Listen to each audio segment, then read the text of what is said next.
Hello, we're back. As you can see, Hydrate has gotten a little bit further ahead of where One Button Man is. I'm gonna maybe make this recording session shorter than the other one. I'm going to record the... sorry. I'll get to why I'm having such digestive issues in a bit. I'm going to record on my other channel, Logic-Mysticism on YouTube and on Rumble. Whichever one you want to check out. The link should be in the description if you're interested in it. I'm going to, later on, record, probably, I might shove it till tomorrow, but, either way, I am going to soon record, well, soonish, you know what I mean, the last of graphing Chapter 2 of Principia Mathematica's theorems, which is kind of cool. It's taken me an agonizingly long time to just do that single chapter because of how kind of sporadic and chaotic things have been in my actual personal life behind the scenes. I've had some... You wouldn't even believe me if I told you stuff to deal with. If you've ever had to... Okay. I'm in an ongoing argument with my local government about ordinances regarding trash can placement, of all things. So, you know, it's one of those kind of things. It's like... I know how that sounds, and I don't really care. Like, just trust me, I'm not the kind of person who, is untidy, so it's a headache. Among, 11 other big things that have gone on in my life lately. Right now, I'm waiting on a FOIA request relating to that. To give you an idea of how weird it's gotten, I'm waiting on a FOIA request for that. Anyway, what I'm getting at is that things have calmed down a little bit, so I'll probably be able, if you are interested in my non-video game content that's related to stuff like conceptual geometry and my stuff covering logic and logical systems and how I try to represent them. Just watch the main video on my other channel if you do check it out. It will explain, you know, who I am and in regards to my relation to that stuff and what I'm actually doing. But yeah, if looking up, watching a guy make graphs of propositional logic sounds interesting, go check that out. I'm going to finish, like I said, Chapter 2. Finally, now that I've got some downtime, I think I'm going to try to speed through Chapters 3, 4, and 5 in a matter of days. I would like to do that once I get back up and running. Anyway, I've kind of yammered on enough. Let's get back into it. And the reason why I had some digestive issues is because I just had I got this, so I have a Sam's Club membership, and they have, you should check it out. By the way, if you don't, you should definitely get a Sam's Club membership. You save a ton of money, and yeah, it's just worth it. You save a ton of money on gas, on sundries like paper towels and toilet paper and stuff. It's definitely worth it. But also, I didn't even realize until the other day that they had, and I mean it was a week and a half ago, I went shopping there to get, I was just looking around the meat section. I make, what the heck? Okay. Oh! Did they get into the...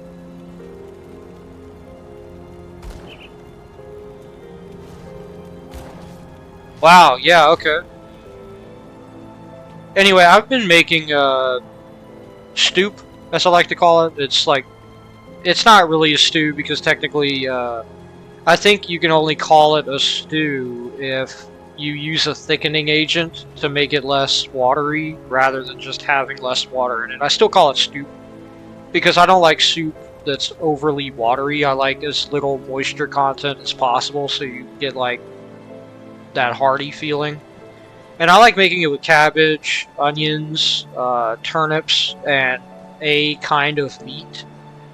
And lately I've been getting this like stuff from the deli that I like chunk up. It's like these big smoked pork butt things, and I'll just take those and quarter them and put them in the freezer, like the quarters.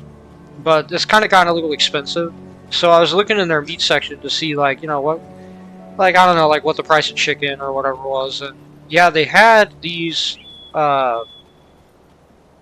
big hams, like a stupidly low price. It was like, I'd have to go look, but it was something like $2 something a pound for these hams. Pre-cooked too. It was like, I think one of them was like $7, $8 for like 3 pounds. It was ridiculous. I was like, yeah, wow, okay. But anyway, long story short, I took one of those and I cut it up because it's already cooked, and I put it in a bowl with a can of Hormel chili, and it was a lot of ham, and it was great, but I'm kind of stuffed. So if I have some digestive interruptions, that's why. I just ate like a bunch of hot sauce, ham, chili. I'm just kind of running around aimlessly because I'm racking my brain while I'm yammering at what exactly I wanted to do both with this character and next. Because I played with with Hydrate. Yeah, well, spoiler alert, we're going up there, but I played with Hydrate all the way into like Act 4. So, at the start of Act 4, I think.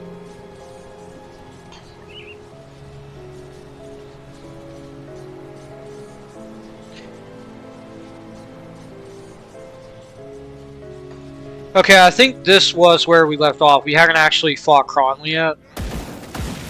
God, my ear's itchy. You know, we're off to a good start whenever my ear gets itchy. Now, one of the things is that the biggest difference between Hydrate and One Button Man, they're both one button characters, but the hybrid that, I think I showed this off at the end of the last recording session, but the hybrid for Hydrate is Inquisitor Soldier. The hybrid for well, you can tell I'm kind of out of it. That's the ham chili. I'm kind of sedate. Ready to crawl back in bed, honestly. Right, I'm missing something. Okay, there we go. But the hybrid that this guy is, the One Button Man is Soldier and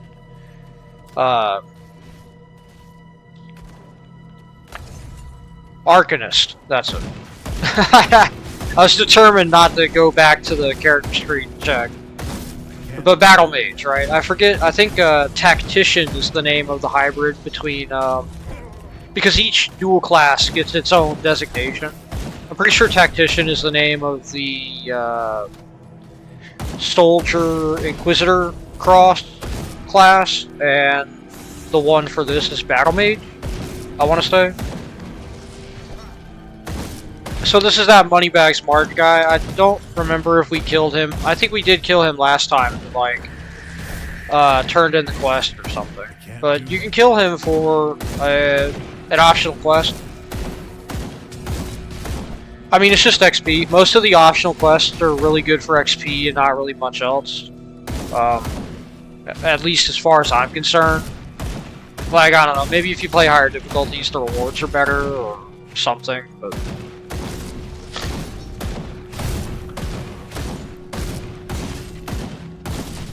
One interesting thing, so the reason why I was getting into that reminded me. If that sounds like a cascade, I'm sorry. Like it's like just a 5-car pile, I'm sorry. But what I was about to say did remind me of what I was going to say, because I had lost my train of thought. So the reason why I'm discussing the difference discussing. I guess that's the wrong word.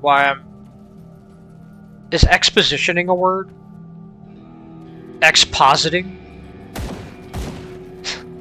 Expositing sounds like a euphemism. Like, hold on, Carl, I gotta go exposit, and, you know, like you're saying you're gonna go take the kids to the pool. I'm gonna go drop the kids off at the pool, you know, the same as I'm gonna go, do some expositing. Give me a minute.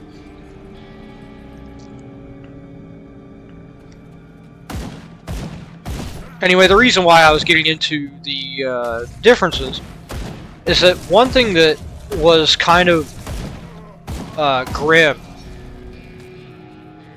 I'll let that sit for a moment. I didn't mean for that to be a pun. I just used the word grim a lot. But it is grim that the way that I've built Hydrate as a one-button character, leaning into the strengths of the Inquisitor, he's got dual pistols. And again, I think I showed that off at the end of the last recording session. I mean, if you're watching these back-to-back, this is going to sound like a whole lot of, you know, well, duh, yes, we know. But the thing is that as you kind of get further into the game, the single shot damage is a lot more like the rifle and musket and what have you know, just the two-handed ranged weapons. The spike damage is a lot better than the better in the sense that let me qualify that. I'm not saying that one is better than the other infinitely. I'm saying that it's better specifically because the problem that you run into, well, that I ran into, the way that I built him with the one-shot build thing going on, is that Hydrate's damage kind of started hitting a couple of plateaus. And like I've stated again, I think in the last one, this guy only has to get to 25 in Arcanist and stop. Like, there's not really too much reason to continue leveling up Arcanist past, I think, 25.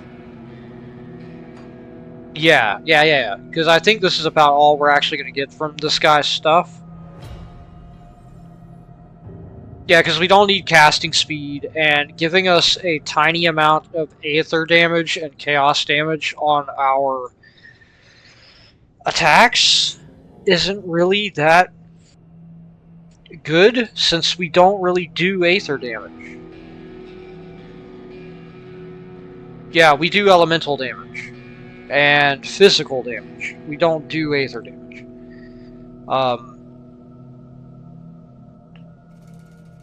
And we're not going to do Aether damage. So, and the plus 1% damage to ethereals and chthonics, like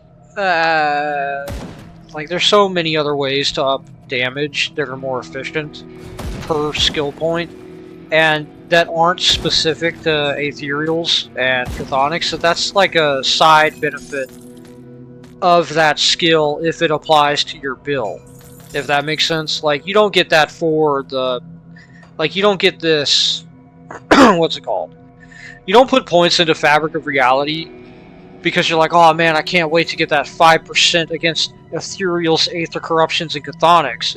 You get it because you already do aether or chaos damage, and you want the scaling plus 10, plus whatever, plus X%, you know, aether and or chaos damage. You get what I mean? Like, you don't go in that for the only thing that would be relevant to this guy. And everything else, by dint of the fact that we're a one-button man, like, there's no buffs. And these we're not using. For starters, that, because, like, what on earth? 15% physical damage converted to aether damage is just, no. That's an activated ability, and it requires a caster offhand. And this is, what, just physical converted to cold and aether converted to cold, and like, why? we're not the Iceman, you know, we're not going down that route. Anyway, I'll try to get back to focusing actually on playing the game. Again, I'm a bit sedate. Goodness.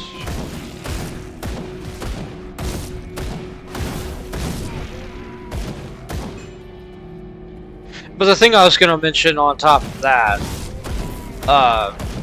the fact that like the single shot rifle, like damage of the two, well, it doesn't necessarily need to be a rifle. There's different two-handed ranged weapons, but you get what I mean. The two-handed ranged weapon damage per shot just kind of takes a big dump all over the head of the damage of the faster firing and with more special effects Inquisitor setup. In terms of damage, it just does better. What that also means is that I also think I mentioned this prior, but the Kraken only applies to two-handed ranged weapons. So yeah, things got rough in that department too with Hydrate.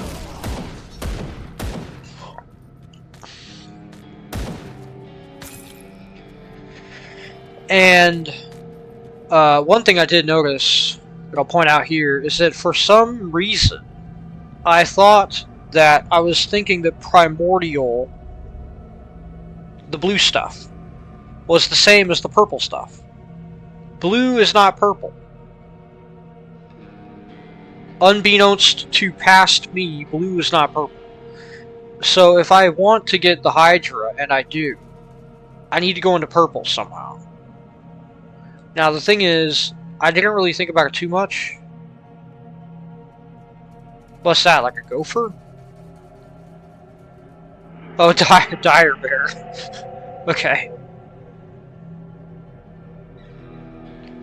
Yeah, let's take a look at this. Oh, it only gives 1 point each. I kind of want to find something that will give enough to get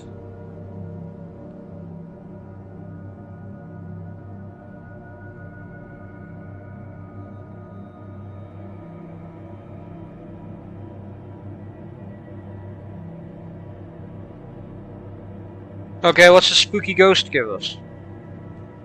The Wraith. Plus 8% Aether resistance would be kind of cool. Plus 24% lightning is alright. 3% physical is pretty good. Retaliation damage is... yeah, okay. I'm not really too hot on that. How much do we need for the Hydra? 3. The Kraken will give us our chaos that we need. Oh right, the Kraken will give the chaos necessary to get the ghoul. But...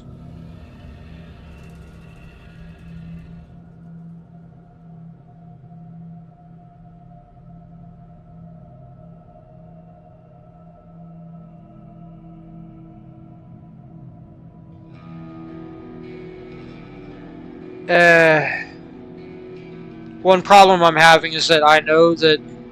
see, what I ended up doing on Hydrate was that I took the Quill. And the Quill's not bad. I mean, 8% Aether resistance, plus 15% elemental damage is relevant.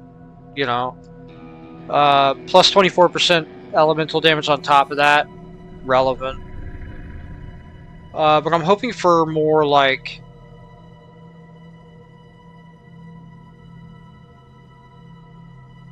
plus 8 health regenerated per second isn't really that much. 10% elemental resistance is pretty good. I'm kind of hoping for sustain. Like, let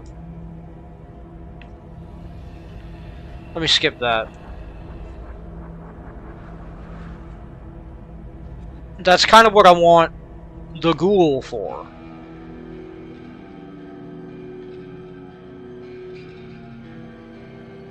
But the problem is, we need that purple.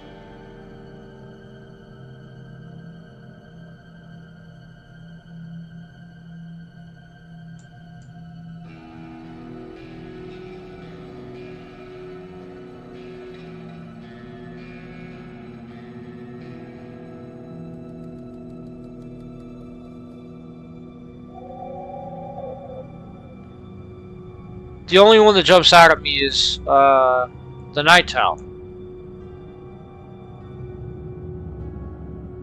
Yeah, that ain't great. I don't want on attack stuff. Like abilities.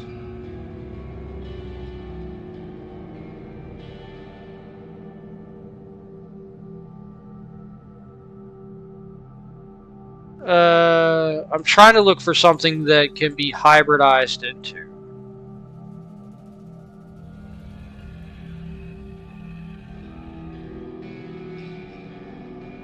So this is like the primordial section of the star chart.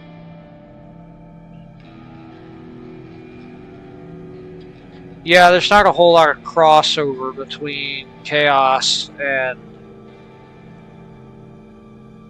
Eldritch in a way that really matters to us.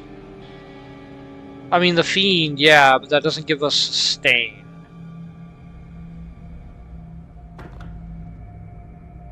See, this would work. The Mantis would just straight up work.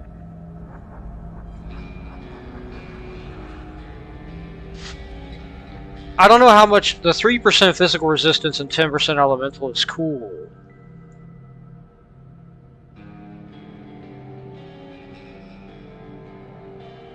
By the way, I just kind of want to look at the Hydra again.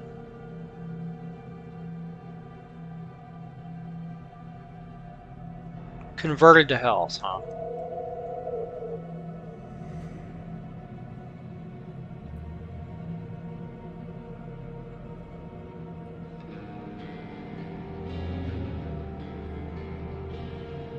Okay, well, there's some tricks that we can pull, and I'll show them off. You know, I'm sorry that sometimes I just spend a while looking at stats and stuff, but, you know, I feel it's authentic, in a way. Plus, you know, it lets you in on the whole process rather than doing it off camera or whatever.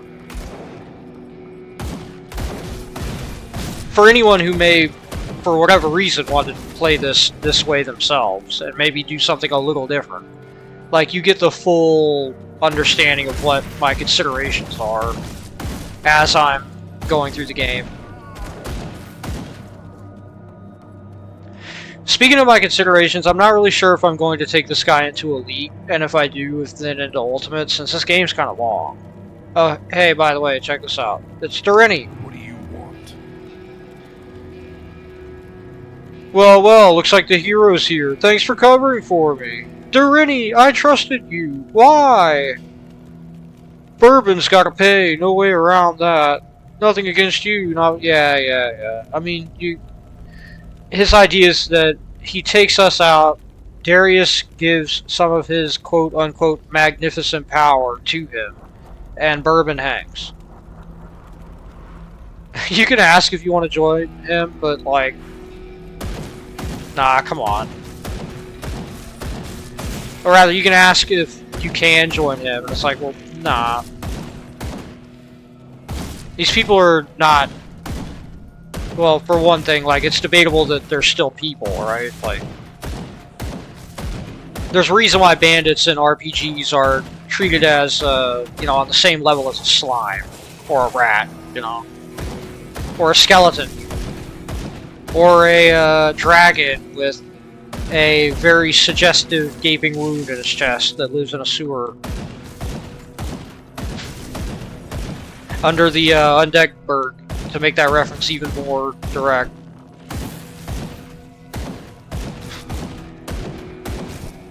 It's been so long since I played Dark Souls 1 and actually went through...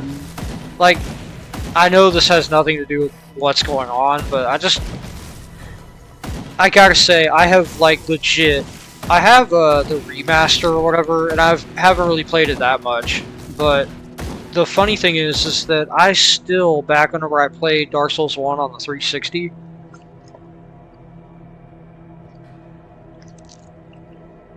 sorry, got some Diet Coke. I still just skipped. Just skipped going through Blighttown. Because there's no reason to, and you don't need the key, by the way, to skip Blighttown. You just need to get, you can get to, you can get to the skip without having to actually use the skeleton key or whatever. Like, you don't need to start as a thief or use the skeleton key. Though I normally start with the skeleton key because there's, like, not... The thing you get for beating the asylum demon without, without getting your weapons and stuff, like the black firebomb trick, it's not really worth it. And... yeah, I don't know. None of the other stuff is really worth it as far as starter gifts go, so I typically do take the skeleton key, but you don't, strictly speaking, need it to skip Blighttown. Because once you get to Undeadburg, right,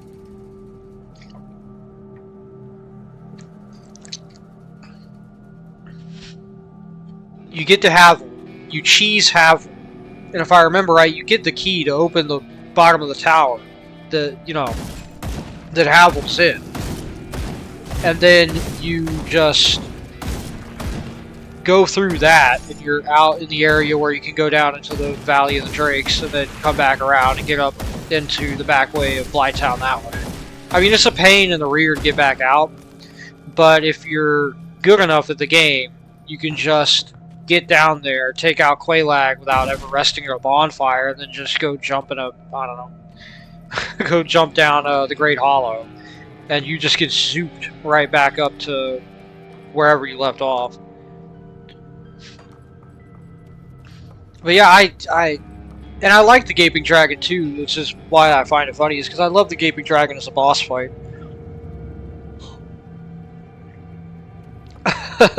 I just hate everything else about that area so much, I just refuse to do it.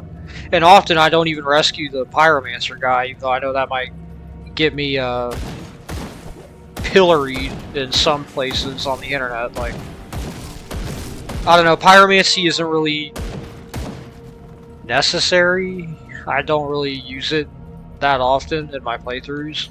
I mean, whenever I remember to take a shortcut, whenever I remember to take a detour, rather, down there, then I, you know, rescue him, I do. It's just, I legit forget he's down there half the time. Just go right on through the game until I get to, like, I'll remember I was supposed to save him by the time I'm, like, past Ornstein and Smo.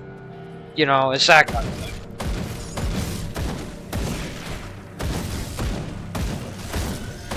I'm trying to think, I think there's something else in Dark Souls 2 that's like that, where I just kind of forget to do it until I think about it and I go, ah, crap.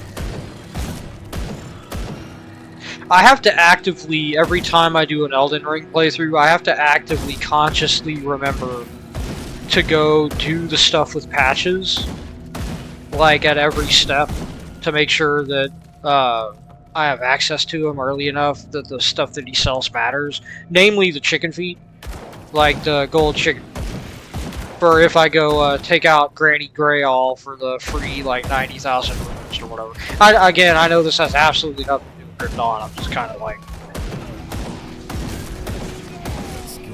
my brain is just on this track for some reason. I'm glad we're getting some dynamite.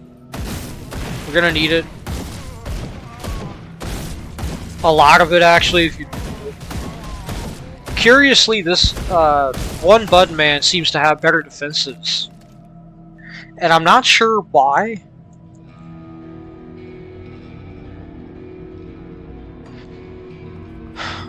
Because Hydrate was getting, like, kicked up and down the street by everything that would hit him, and this guy just... One Button Man seems to not take very much damage at all, comparatively.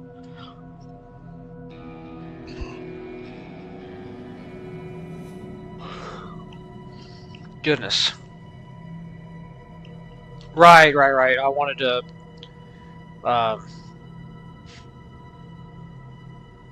I wanted to get this, but to be prudent, I need to get this.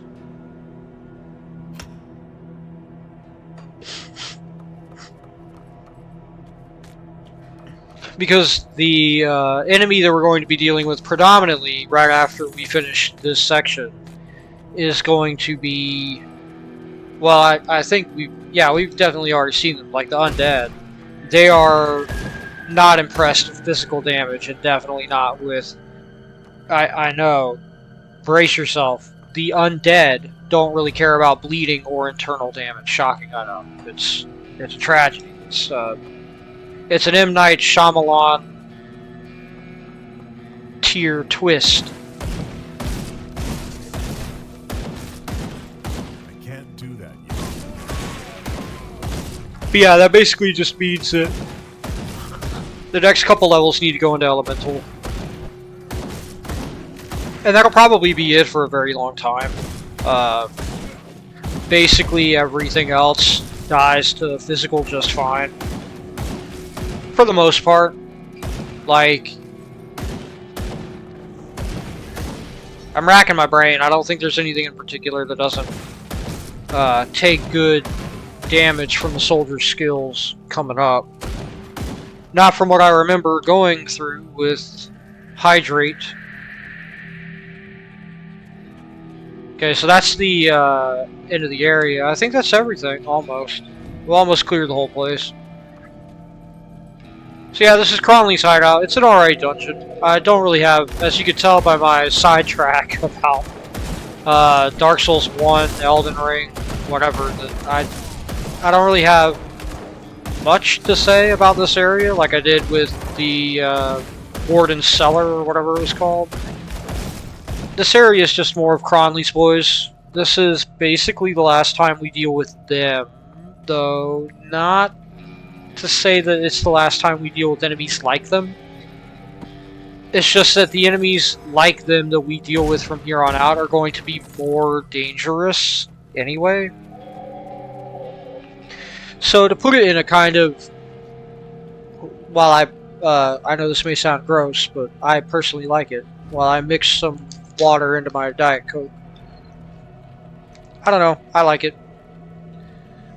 But the Cronley's gang enemies are your standard, like, oh, this is the bandit or whatever, like your humanoid enemy in a ARPG. We all know them and love them. They're the guys who have classes like you know, they have their own character classes or whatever.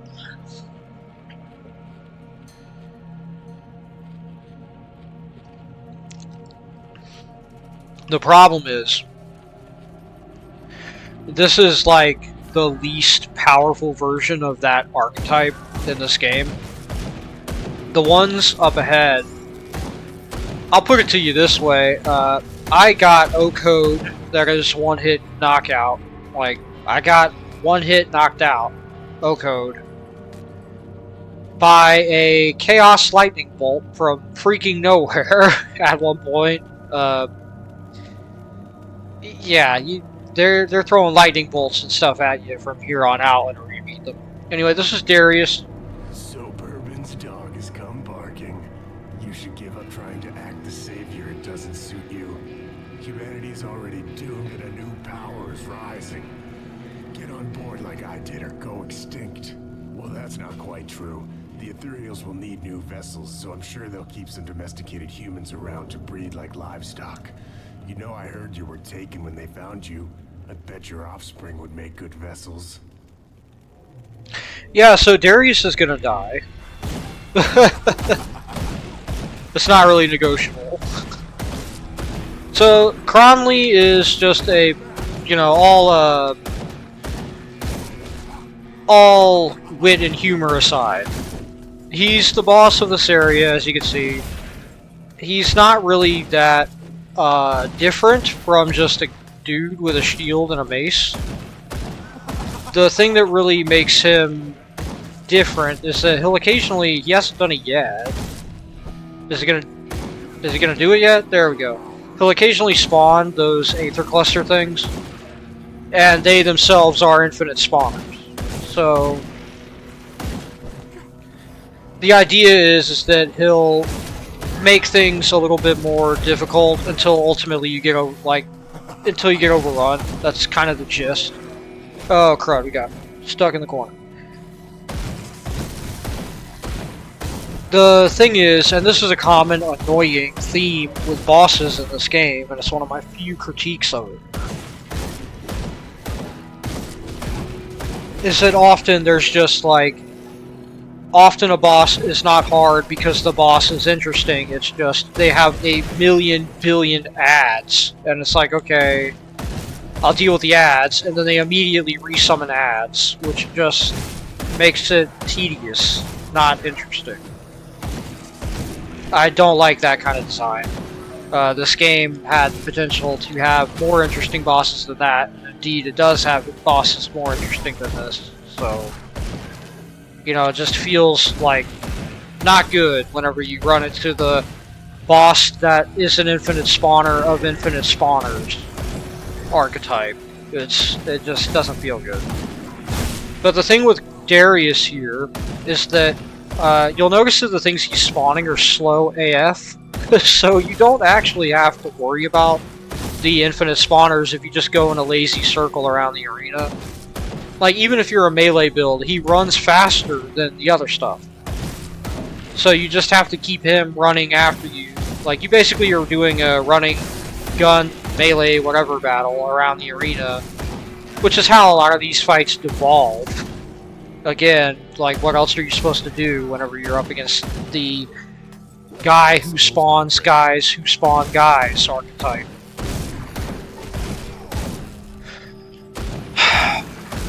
Yeah, I'm just not really. I'm not a fan of it. The other thing is that obviously Darius does and resists aether damage. Like, I'm not sure that needs to be said, but if you're going to go up against him and for some reason your character doesn't really do the kind of damage that they need to, like check your weapon, make sure it ain't doing aether damage, etc. There's buff-like stuff that you can get that gives resistances temporarily. There's like these 25% resistance for 5-minute bombs that you can get. And it's a bomb. Like, your guy takes it not as a potion, but almost like a sunscreen, but for aether damage. Right.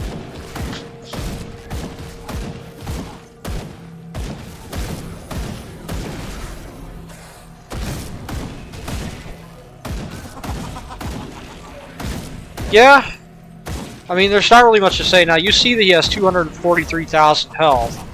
The deal is that I'm not sure what he would have on normal, but I'm sure it would be like maybe 50 grand, maybe 70. Like, they give the bosses a ton more health than veteran.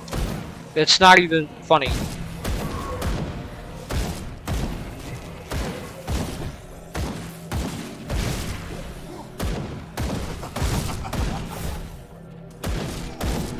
Anyway, that's one more monster down.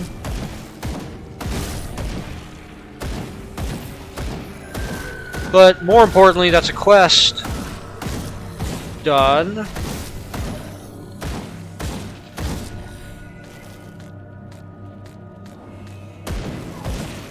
You gotta clear out the stragglers. Now, if I remember right, we did do the thing where we get told about this. Here's Cronley's notes, part 1.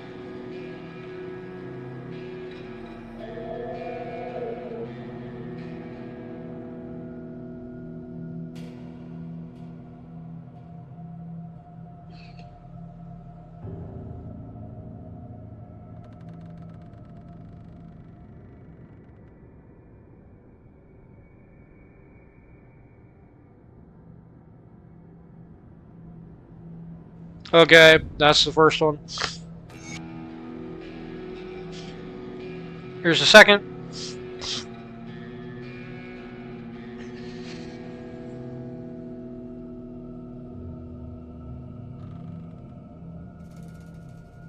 Anyway, Cronley is a, yeah, he's just, yeah. Anyway, we'll destroy the laboratory and the crystal.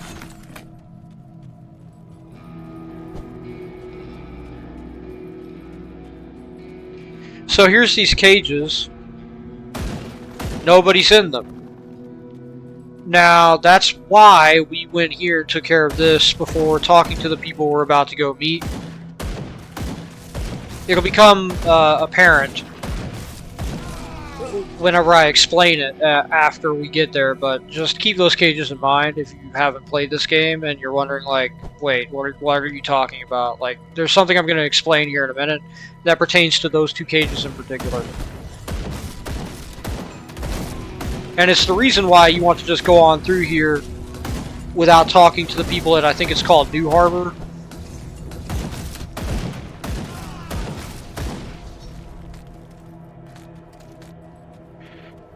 So we're gonna shimmy on down. If I can figure out, see, this is why I normally play. Sorry if you have motion sickness. This is why I normally play with the default view, so that I know where the heck the mini map is looking. Right, that's why I get confused sometimes, run around in circles, just because I've moved the camera from the default view. Anyway, we're back outside. As you can see, we went through the mine, and we are now, you know, I'm not sure if it matches. This game's geography, cartography. Holy crap, what is wrong with me? Cartography. Geography is a completely different thing. I don't know, maybe it's related, I don't know. Anyway, undead. Let's take care of these guys first.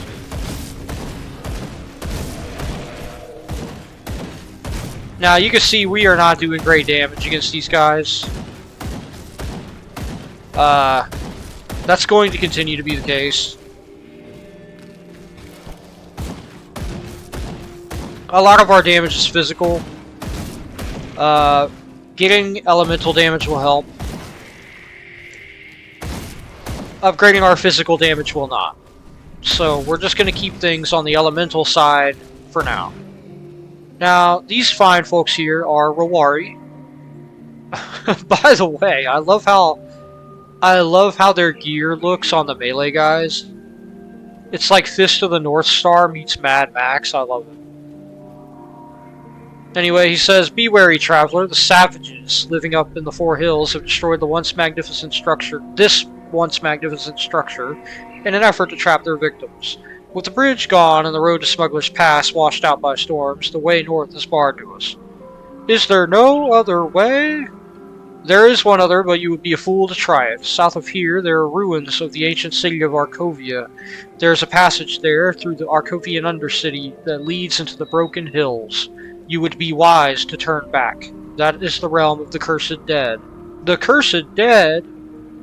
Yes, the remnants of Arkovia's cursed people. Their tale is a tragic one, but none could tell it better than Amkala back at our camp near New Harbor. I'll have to speak to her. Yeah. Anyway, we walk over here. Oh no, the bridge is out. Whatever will we do? Okay, to their credit, like unlike the bridge northwest of Devil's Crossing, this is a real deal. This is a real big deal that this is out. Like, you're not gonna just get across that on foot. I mean, I guess you could over there-ish, but those are kind of rapids. Yeah, like, those are rapids. You'd be a fool to try to get through that on foot. Like, this is actually a formidable natural barrier. Yeah, like, let's get back to Devil's Crossing and compare that. Okay, just keep that in mind, right? Keep that natural barrier in mind. To this.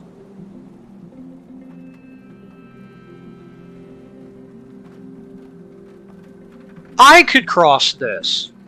In real life, I could cross this. I've crossed stuff like this in real life. Hey, come on.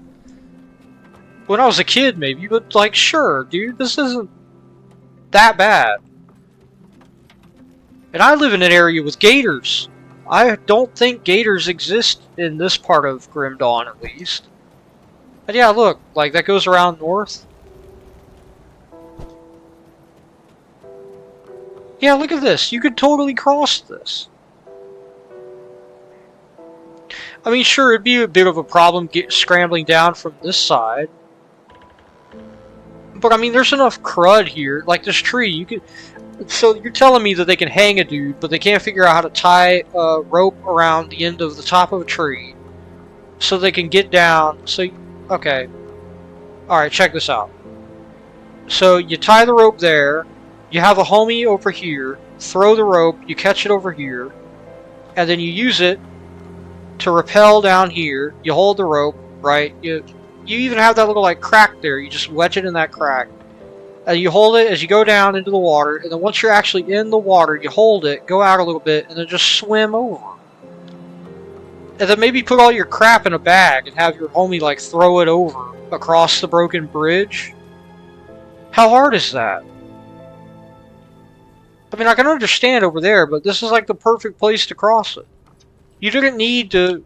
They didn't need, right, to fix this bridge to get across that, is all I'm saying. They had options.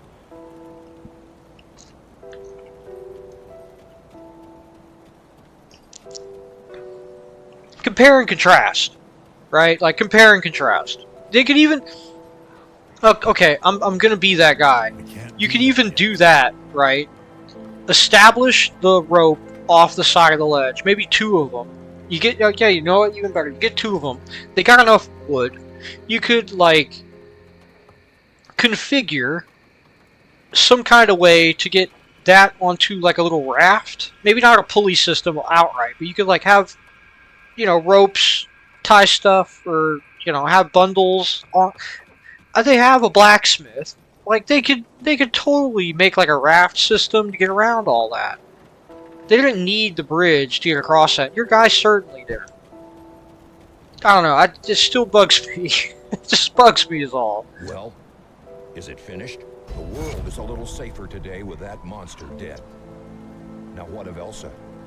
You must have seen something. Damnation. Perhaps she escaped and ran for homestead. Or maybe they sold her. I have to go back out there. If there is any chance that Elsa still lives, I have to find her. I owe her that much. Now that we're not in any imminent danger, we need to deal with a more subtle enemy. Starvation. Devil's Crossing is running out of food and our supply runs are coming up dry. We need a reliable source of food and we need it fast. Barnabas has some ideas as to what we can do. Yeah, I'm just gonna say you probably don't want to eat the, it's kind of like how you probably don't want to eat like an irradiated cow, right? Like you probably don't want to eat something that's been contaminated by the ethereals, right? Like, I don't know about you, but I would be more than hesitant to eat like a green cow covered in green pustules and buboes. Come, friend. Share a glass of clean water with old Barnabas to celebrate your victory in Berwick. I love that his name is Barnabas. Right to business, then. Before the world fell apart, Berwick got its food stocks from the vast farmlands to the northwest. With the bridge repaired, we need to find a way back to Homestead. The journey will take you far to the northwest, and I haven't a clue what's out there. Start by following the road out into the Arcovian foothills, all the way through Old Arcovia. With luck, the old coastal bridge near Twin Falls still stands. We were just there. That's not an option. You'll have to look for smoke. Nobody's been as far north as Homestead in months, so I can only imagine what sort of horrors have crawled out of the mountain crags following the grim dawn. Stay sharp out there. Yeah, I'm sorry I skipped his dialogue. Yeah, I don't know, it's just kind of funny that we were a little ahead of the game there. Ah, there you are. Come, come, we have an errand you must perform immediately. Yes, at once. Do not tarry. There are experiments to be run, and Darlet and I require explosive materials immediately. No time for questions. These magical artifacts aren't going to break themselves down, now are they? I love that Still here? Head to the mines around the Arcovian foothills and Old Arcovia immediately. I love that the negative response is, oh no, I'm not getting involved in another one of your experiments. But yeah, we'll get him the explosives. Since things have been respawned, it's not a bad idea to go get... Ah, my ear. Ah, that's so awful when that happens.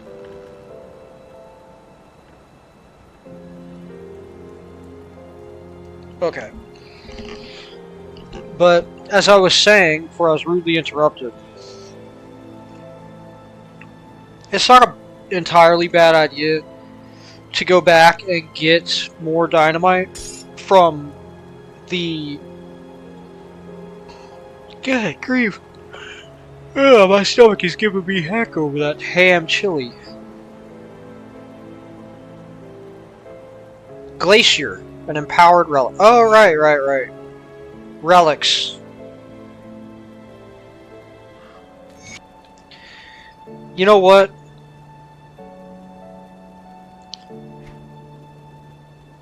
I'll get into that immediately, actually.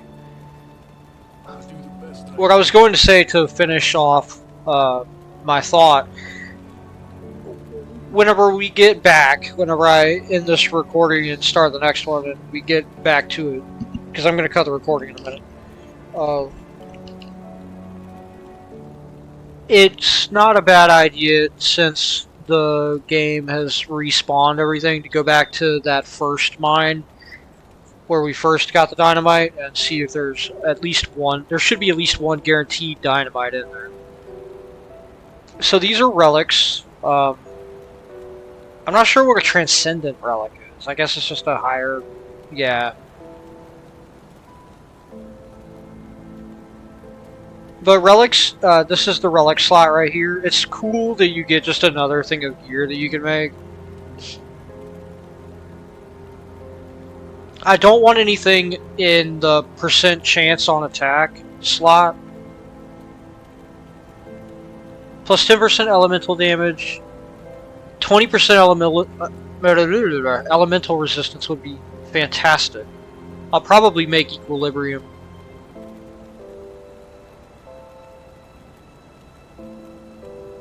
I definitely don't want extra skills, like...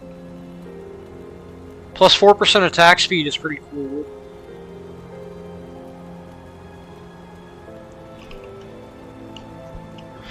%20 chance of 1 second of stun retaliation. That's pretty dope. But I think I'm just going to go with equilibrium because that 20% elemental resistance is fantastic. So yeah, as you can see here.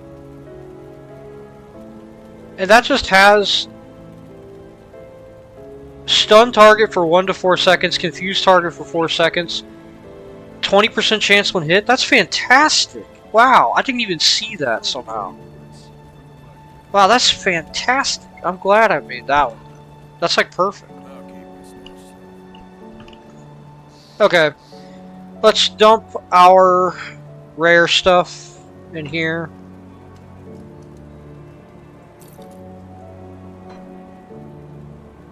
I'm going to put green stuff here. I'll sell stuff if it gets too full. That's a yellow. Don't want that.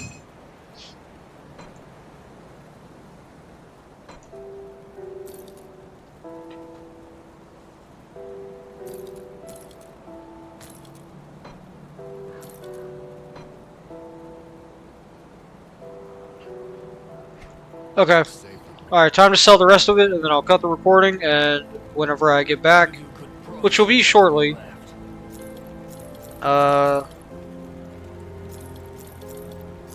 yeah.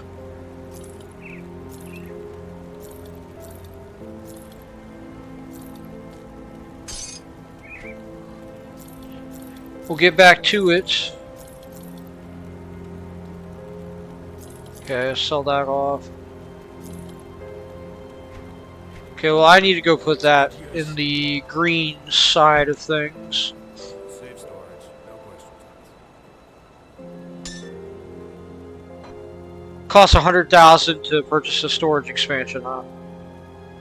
I don't need it yet.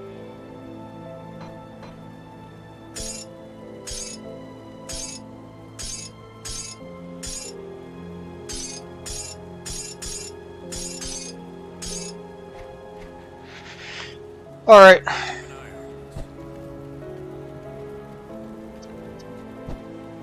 Let's get back on our way, and then I'll cut the recording.